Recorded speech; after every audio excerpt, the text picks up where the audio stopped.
Welcome back. The American Lung Association are the leading advocates for patients battling lung diseases all across the country. And I'm joined now by John and Jennifer with details on how we can get involved locally. Welcome, you two. Thanks for joining me. Thanks for having us. Of course. Let's start off by talking about the American Lung Association and what their mission is. Okay, I think it's important to realize that it's not just a lung cancer organization.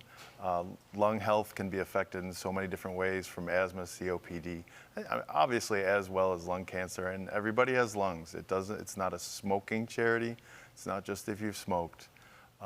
People get lung cancer who have never smoked. People struggle with asthma who shouldn't. And I mean, the Pope right now is struggling with lung disease. So if it can affect the Pope, it can affect all of us. That's right. Okay. Let's talk about the ways that the American Lung Association advocates for lung disease patients, and not just the patients, but their families as well. Early lung screening, tons of events happening. Ours is coming up in April 5th, Fight for Air Climb. Tons of resources out there through the Lung Association. You're just trying to spread awareness about all the different ways it can be affected, and also for people to be advanced in checking themselves out and making sure that we're screening ourselves and making sure we're healthy, right? Because like you said, we all need our lungs. Right. We all have them. We all need them. Now, you mentioned it. The Fight for Air Climb is the big event that you host every year. It's coming up here in Buffalo on April 5th. So tell us about that and what we can expect.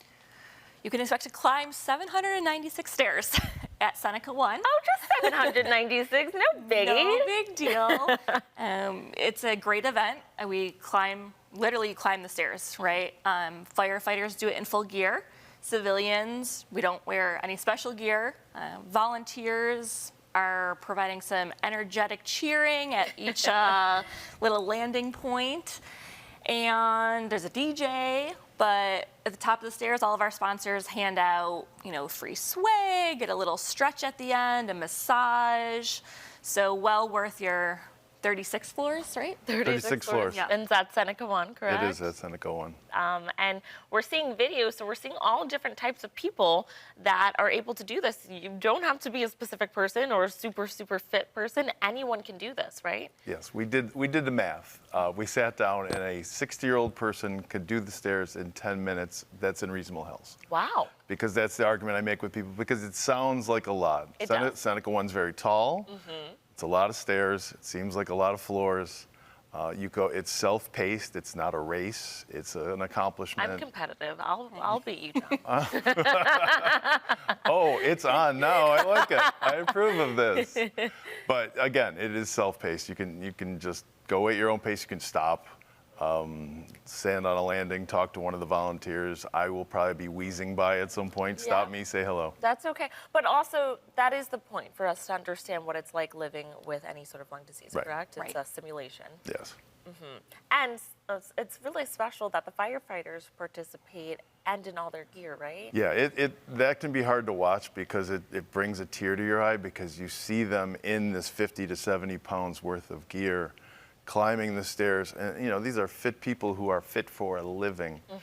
And they're struggling in memory of fallen firefighters, in memory of those that have struggled, and sort of trying to create awareness in the face of the fact what they, if they're on a ladder in a burning building, it's a little harder than climbing some stairs, but Right. it's very impactful to watch them climb. I think there's over 150 this year that'll be climbing, so that's pretty awesome. Amazing. Okay. Tell us how it works. I know that sometimes there's teams, right? Right. Yeah, so you can join as a team or an individual. If you join as an individual, our development manager, Mary Russo, will reach out to you and say, hey, do you want to join a team? Then we all kind of come together at the starting line at a specific time, and they let us go a few seconds in between, and you literally just start climbing. Take one stair at a time. You can take 3 stairs at a time. Everyone has their own technique.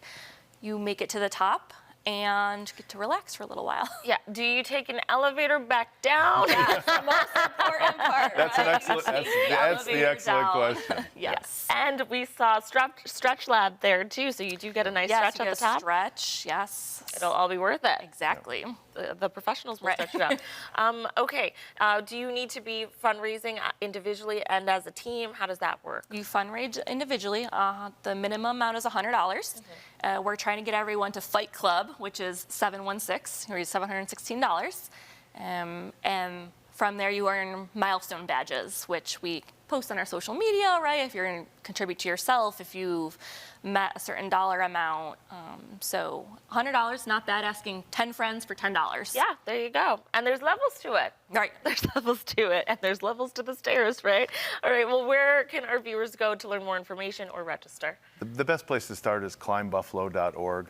That's the website that'll tell you about the event, tell you how to join the event or donate to the event, as well as it has links to how we impact the local community, because most of the money stays here in Western New York and supports research in lung disease and various other things like that. Well, John and Jennifer, thank you so much for coming in and sharing more about this. Viewers, if you'd like to learn more about the Fight for Air Climb and support the American Lung Association's mission, just visit climbbuffalo.org. Thanks again for coming in. Thank you for having us. Of course.